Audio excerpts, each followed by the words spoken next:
Mkurugenzi. Wewe mzee. Marada, ulifunga bezi ya mtura? Bana, lazima. Angalia, unajua ni kama mori wangu. Sasa unifanyie vizuri, si uniweke hata mtura ya 5. Azi hakuna 5, inaanza mbao bro. Bro mazee, bro code mtu wangu ni kama mori wangu mazee. Sawa, ni venye tulisoma pamoja. Acha ngukatie ya 5. Na ya 5 ni kubwa hivi ama umenifanyia tu best kama mori? Haka ndo ka 5 haka. Na usizoe. Sawa bro. Haya, hakuna kachumbari ya 5. Sasa utume do. My G, marada. Asema aje? Na kuona bro mazee, si check uniwekea 5 kama jana.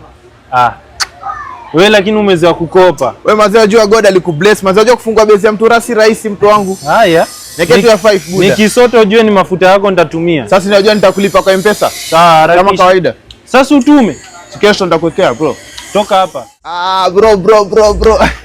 Bro babako hata 10 minutes hazijaisha usharudi tena huko. Nimerudi. Naona una ma customers bro, sinaweza onja kidogo hapa. Hakuna usiogope. Acha ujinga unaibishia customers bro. Nini sasa? Bro nilikuwa nakwambia hivi. Sasa nifanyia vile unanifanyia. Sifanyi. Leo sikopeshani. Siwezi shout niweke tu ya 5. Unaniweka hasara, unakopa nini? Leo zi. Sababu leo hiyo bro. Tena kwanza umekuja umeshika chakula ya customer hapo. Hiyo ni tabia gani? Poa basi. Hebu toka hapa. Acha ujinga wewe, kimbia huko.